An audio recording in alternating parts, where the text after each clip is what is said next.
Good morning friends, मैं फिर आ चुका हूँ आपके लिए कुछ नई वीडियोस और कुछ नए पोस्ट लेके। इस बार जो मैं वीडियो बना रहा हूँ ये है जेसीएम मीटिंग जो भी रिसेंटली हुई है, 10 आज ही के दिन हुई है। जेसीएम की जो मीटिंग हुई है 8th पे कमीशन के लिए, है ना। 8th पे कमीशन के लिए जो मीटिंग हुई है उसके कुछ पॉइंट जो है जो बताए जा रहे हैं शिव गोपाल मिश्रा सर के थ्रू, जो सेक्रेटरी हैं। इसमें national council staff side joint constitutional machinery for central government employ, इनके साथ मीटिंग हुई थी 8th पे कमीशन के मेंबर्स को डिसाइड करने के लिए, और उनका जो उसका 8th पे कमीशन के लिए जो कमेटी जो बनेगी उसके कौन कौन मेंबर्स लेने हैं और जो भी चीज़ उसके बेस्ड रहेगा उसके लिए मीटिंग हुई थी 10 तारीख को। आज की डेट में देखिए हुई ये मीटिंग है, और इसमें सर ने बताया है कि क्या क्या पॉइंट्स निकल के आए। मैं एक बार ब्रीफली आपको बता देता हूँ इसमें कि देखिए इसमें कौन कौन इसमें मेंबर था। पहले देखिए इसमें issue discussion on the standing committee meeting of national council JCM on 10th, है ना, under the chairperson of secretary DOPT.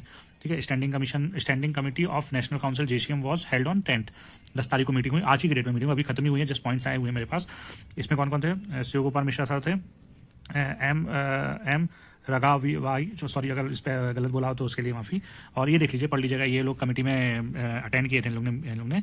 और फिर इसमें जो पॉइंट्स जो निकल के आए हैं मैं वो बता दूं आपको कि इसमें मेन पॉइंट्स क्या है। देखिए इसमें देखिए लिखा हुआ है फ्रॉम द स्टाफ साइड, ये तो सब है। मिनिस्ट्री इसमें क्या लिखा हुआ है देखिए, मेन इसमें 8th pay commission to consider the various issue pertaining to the central government employ and pension and the mainly जो ने डिस्कस किया है वो है ministry of railway, ministry of defence के इंडस्ट्रियल एम्प्लॉयज़ के लिए, जो कि टू मिनिस्ट्री में जो काम कर रहे हैं बहुत रिस्की, और कहा गया कि बहुत रिस्की और ये मतलब ओल्ड जॉब है और रिस्की है बहुत, तो इनके लिए कुछ बेनिफिट्स की बात की गई थी मिश्रा सर के थ्रू रेलवे एंड डिफेंस में। ये देखिए फिर we also minimum wages, we also emphasis need for determining the minimum wages and considering the fact on the legal responsibility of the grown age child take care of parents. हाँ, मतलब कि जैसे जैसे condition change हो रहा है वैसे वैसे पेरेंट्स का केयर करने के लिए चिल्ड्रंस को भी जो सेंट्रल गवर्नमेंट उनके लिए कुछ नए तौर तरीके की बात की गई है इसमें।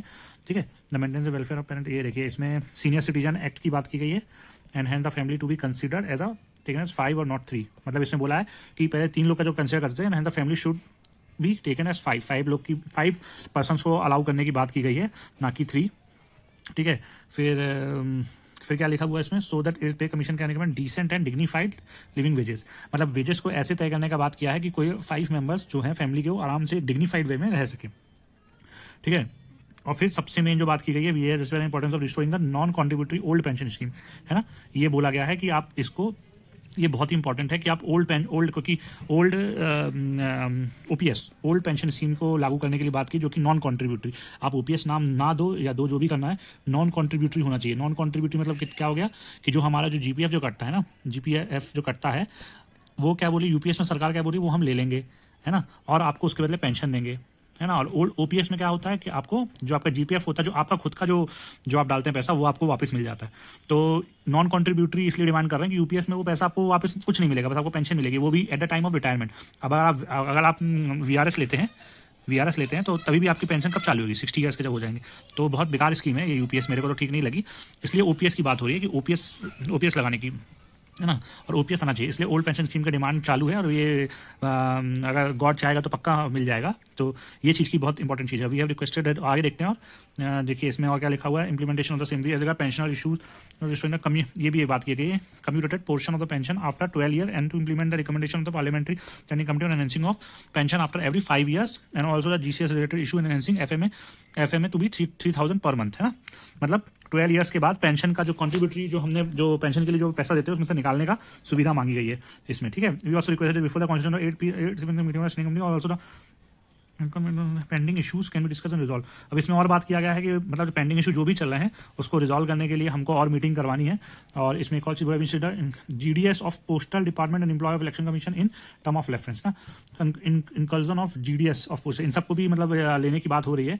मतलब इतना डिटेल में तो नहीं पता, बट देख लीजिए आपके मतलब की हो तो merging of non pay scale and also to upgrade the minimum entry skill grade considering the qualification and the nature of duties of MTS category, and also their condition without any promotion prospect was also mentioned by us, and the 8th pay may be asked to consider these valid point also. We instead that child on a hostel subsidy may be granted up to the level of post graduation and professional courses। ये बहुत अच्छी बात कही है, ये वाली बात कि जो CEA होता है ना, चाइल्ड एजुकेशन अलाउंस, वो पोस्ट ग्रेजुएशन तक मिल सके, है ना। ये अच्छी बात है, और प्रोफेशनल कोर्सेज से बीटेक हो गया इन सब के लिए भी मिल सके, तो ये शायद कंसिडर कर लिया जाए तो बहुत बढ़िया हो जाएगा। और एमटीएस कैटेगरी, एमटीएस क्या कोई भी कैटेगरी लो, 4200 हो गया या 4600 हो गया या 4800 हो गया, इन सब में भी प्रमोशन बहुत कम मिल रहा है आजकल, है ना, प्रमोशन मिल रहा है।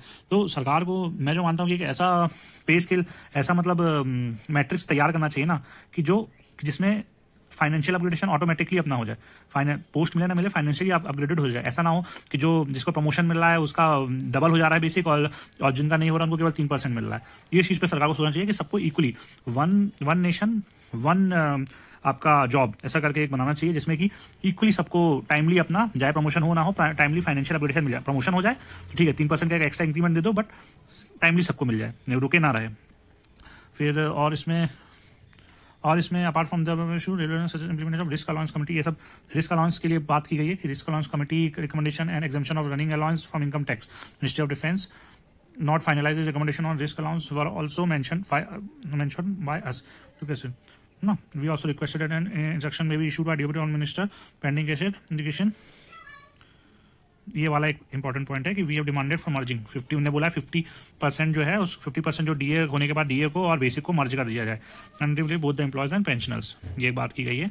ठीक है, इसको रिस्पॉन्ड करके जो सेक्रेटरी डीओपीटी हैं उनने बोला है कि ठीक है, इस पर बात चर्चा की जाएगी आगे भी, और पूरा इसमें ये लिखा हुआ है कि और चर्चा की जाएगी और आगे ऐसे वो मीटिंग कॉन्स्टिट्यूट किया जाएगा स्टाफ साइड से एंड जेसीएम साइड से मिला के मीटिंग की जाएगी, और जल्द से जल्द पे कमीशन को इसकी रिपोर्ट सौंपी जाएगी कि क्या एक्चुअल में क्या सेंट्रल गवर्नमेंट और पेंशनल के क्या मेमोरेंडम्स हैं इशूज़ पे क्या मेमोरेंडम्स है या इशूज़ क्या क्या हैं, उसकी लिस्ट एक भेजी जाएगी, जिसके ऊपर एड पे कमीशन जो भी बनेगा, जो कमेटी बनेगी वो उस विचार करके उसको फॉरवर्ड करेगी और उसके अनुसार से आगे लगेगा।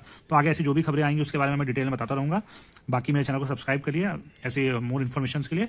और ये पूरा ये आया हुआ है उनके साइड से, सर के साइड से, और इसमें कुछ गलत हो सकता है मेरे थ्रू बताया हुआ, जितना मैंने अंडरस्टैंड किया वही मैंने बताया है, बाकी कुछ हो सकते हैं पॉइंट्स मैं गलत हूँ, उसको आप करेक्ट कर सकते हैं। प्लीज़ कमेंट करें, फॉलो माय चैनल और कमेंट करके अगर कुछ गलत हो या कुछ सुझाव चाहिए हो या कुछ सुझाव देना हो। Thank you for watching.